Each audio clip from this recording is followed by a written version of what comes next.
동탁이 제거된 이후 그 빈자리를 꿰찬 건 조조였습니다. 여포가 동탁을 암살했지만 친동탁파 장교들이 궁궐을 장악하곤 여포를 내쫓았었죠. 그러나 하늘 아래 두 개의 태양 없다고 누가 동탁의 권력을 이어받을 것인가를 두고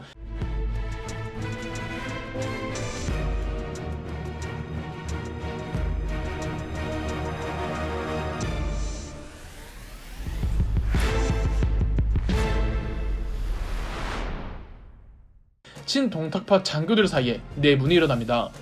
이 내분에서 가장 중요한 건 명분, 즉 누가 황제를 데리고 있느냐였습니다. 이 때문에 당시 황제였던 헌제는 이쪽 저쪽에서 납치되어야만 했죠. 보다 못한 충신 몇 명은 이 난리를 해결해줄 외부의 누군가를 찾아야만 했습니다. 당시 가장 강력했던 세력은 원소와 공손찬이었는데 공손찬의 근거지는 너무 멀리 있었고 원소는 동탁에 의해 옹립된 헌제를 황제로 인정하지 않고 있었습니다. 그 다음 선택지는 조조가 유일했죠. 당시 연주 지역을 다스리던 조조는 군대를 몰고 가 친동탁파 장교들을 모조리 숙청하고 황제의 보호자가 되어주었습니다. 조조는 지금의 국무총리인 승상이 되었습니다. 조조는 더 확실하게 헌제를 자기 안에 품게 하기 위해서 국가의 수도를 본인의 근거지였던 허도로 천도하죠. 조조가 동탁만큼 무지막지한 놈은 아니었으나 어찌됐든 권력을 장악하는 양상은 동탁과 흡사했습니다. 그러다 보니 조조는 내부로나 외부로나 적이 많았습니다. 한 번은 조조 독살 미수 사건이 있었는데요. 이 사건으로 조조는 사건과 연루된 700여 명을 죽이기까지 합니다. 사건을 조사하던 중 조조는 자신을 죽이고자 모의했던 명단을 발견하는데 그 명단에 유비의 서명도 있었죠. 유비는 여포한테 통수 맞은 이후 조조에게 귀의하고 있었고 조조는 유비에게 작은 고을을 하나 다스리라고 벼슬을 줄 정도로 호의를 베풀고 있었습니다. 그렇게 조조가 여포와 원수를 격파하는 동안 유비는 조조 품 안에 있었고요. 그러니까 조조 입장에선 유비한테 화가 날만 하겠죠. 분노한 조조는 유비가 있던 서주성을 쳐서 유비 삼형제가 뿔뿔이 흩어지는 일이 있었습니다. 이때 관우는 조조에게 몸을 의탁합니다. 자기 형제를 공격한 사람에게 몸을 의탁하다니 아이러니하죠. 이건 유비의 가족을 지키고 있던 관우 입장에서는 유비의 가족을 살리기 위해 어쩔 수 없었습니다. 인재를 귀하게 여긴 조조 또한 관우의 품성과 무예 실력을 높이사 관우를 거두려고 했죠. 관우는 절대 항복이 아니라 유비 가족의 안전을 조건으로 잠시 몸을 의탁하는 것일 뿐이며 유비의 행방을 알면 언제든지 떠날 것을 요구했고 조조는 이를 받아들입니다. 그러나 조조 한켠에는 관우를 어떻게든 자기 사람으로 포섭하고 싶어 했습니다. 솔직히 누가 관우를 마다하겠습니까? 숭송, 이 말은 적토마 관우고 그대의 것이요. 저는 이것을 받을 수 없습니다. 아무 조건 없이 주는 것이니 그냥 받아주시오. 관우는 조조의 보호를 받던 중 유비가 원소에게 가 있다는 정보를 얻고는 그대로 유비를 찾아 떠날 준비를 합니다.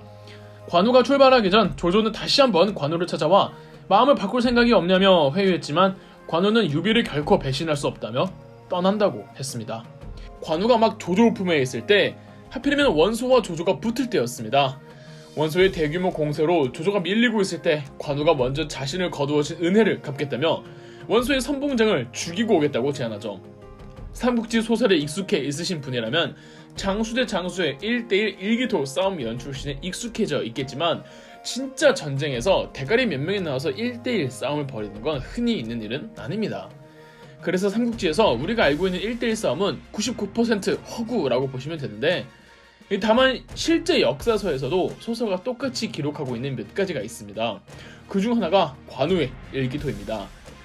조조가 대규모 원소의 병력에 밀리고 있을 때 관우가 소수 병력만 데리고 원소 적진으로 뛰어들어 원소 측의 선봉장 알량과 1대1로 싸워서 이기는 쾌거를 이루기도 하죠.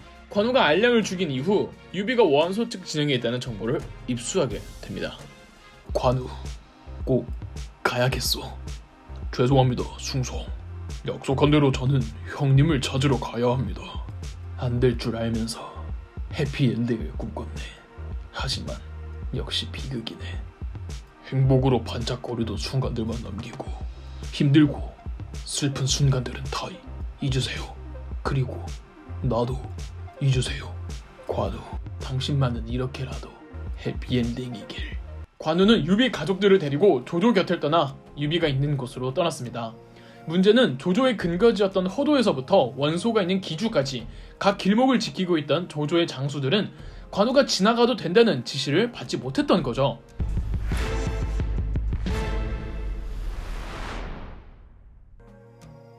동행증이 없으면 이곳을 지나가지 못하오. 급하게 출발하느라 동행증을 챙겨오지 못했소. 그렇다면 승상께 직접 연락을 해 볼 테니 기다리시오. 바쁘다. 승상이 허락을 하셨든 안 하셨든 우린 들은 바가 없고, 무엇보다 너는 살인죄가 있으니 너 마음대로 여길 지나가지 못한다. 너를 수도로 압송하겠다. 귀찮게 하지 마라. 야, 이 개쉐리야, 여긴 막 쉽게 통과할 것 같지? 너는 절대 여기 통과 못한대. 응. 니는 지금 돌이킬 수 없는 강을 막 건너버렸다. 관우! 막 행복해라. 귀찮게 왜 다들 죽을 걸 뻔히 알면서 덤비는 거야. 내가 질 거라고 생각하냐. 나는 이 강을 지키고 있는 진기요. 이 강을 건너면 원소의 영역이기 때문에 함부로 건널 수가 없습니다. 공문이나 통행증을 가져오십시오. 너를 막아섰던 놈들은 다 조선 같다. 이놈이 관우는 동령관을 지키고 있던 공수, 낙양을 지키던 한복, 기수관의 변희, 허형양의 왕식, 그리고 기주 경계 근처 강을 지키던 진기를 죽이며 나아갔습니다. 관우가 5개의 관을 지나고 6명의 장수들을 죽이면서 천리를 달린 이 이화를 두고 관우의 오관 돌파, 혹은 한자로 오관 육참이라고 합니다. 참고로 천리는 약 400km 정도 된답니다. 잠깐, 내 부하들을 죽인 게 너냐, 관우? 숭상께서 보내주신 걸 당신도 알 텐데. 우리 부하 장수들을 니놈이 죽였다는 걸 아시면 승상도 가만히 계시진 않겠지. 하우동과 관우의 싸움은 중간에 장료라는 장수가 나타나 중재하면서 겨우 멈추었다고 합니다. 관우는 유비의 가족들을 모시고 기주로 향했고, 때마침 유비도 관우가 온다는 소식을 듣고 원소 곁을 떠납니다. 관우는 장비도 수소문 끝에 찾아내고, 유비가 한때 서주성을 차지하고 있었을 때 유비의 사람이 되어주었던 사람들도 찾아내서 겨우겨우 한때의 세력을 회복하죠. 관우가 세 형제를 찾을 때 물심령을 도와주던 한 가족이 있었습니다. 공교롭게도 이 가족의 성씨가 관씨였고, 이 집안의 장남 관평이 관우의 양아들이 됩니다. 는 소설이고, 실제 역사에서 관평은 관우의 친자식입니다. 관우의 장남이죠. 관평뿐만 아니라 공손찬의 밑에 있다가 공손찬이 죽고 나서 방황하고 있던 조자룡이 유비 밑으로 들어오기도 하죠. 아, 형님, 이제 우리 어디로 간다오? 조조에게로 가실 겁니까? 아니면 원소에게로 가실 겁니까? 조조는 안 된다. 이미 내가 조조를 죽이려고 했는데 날 받아주겠니? 그렇다고 원소도 아니야. 원소는 큰 그릇이 되지 못한다. 우리 공손찬 형님을 죽인 놈이기도 하고. 그러면 어쩌실 겁니까? 남쪽으로 내려가자. 뭐 어디 생각하신 데가 있어? 형주. 이번 화를 쭉 설명드리면서 우리 구독자분들도 눈치채셨을 거라 생각합니다. 관우의 오관 돌파는 역시 소설 허구입니다. 그러나 관우가 실제 조조 밑에 잠시 몸을 맡겼다가 나온 것만은 사실인데요. 많은 삼국지 덕후분들이 저지르는 실수 중 하나가 소설이냐 실제 역사냐 이 팩트의 진위 여부를 따지는 겁니다. 그런데 이미 소설로 대중적인 인기를 얻은 삼국지는 진위 여부도 중요하지만 팩트이냐 아니냐는 제가 봤을 땐 그렇게까지 중요하지 않은 것 같습니다. 물론 진위 여부를 알고 있는 것도 중요하지만 실제 역사든 소설이든 과거를 통해 내 삶의 지향점을 파악하는 게 더 중요하다고 저는 생각하는데요. 다른 건 몰라도 조조는 인재를 파악하는 능력만큼은 귀신과도 같았습니다. 이미 조조 밑에는 우수하고 충성스러운 신하들이 많았습니다. 그런데 왜 굳이 조조는 관우를 포섭하려고 했을까요? 물론 관우의 무예도 무예지만 조조가 무력 많은 숭상하는 사람이었더라면 여포를 살려주었겠죠. 여포에게만큼은 냉정했으나 관우에게만큼은 어떻게든 자신의 사람으로 포섭하려고 시도했던 이유는 관우에게는 여포에게 없는 다른 무언가가 있었기 때문입니다.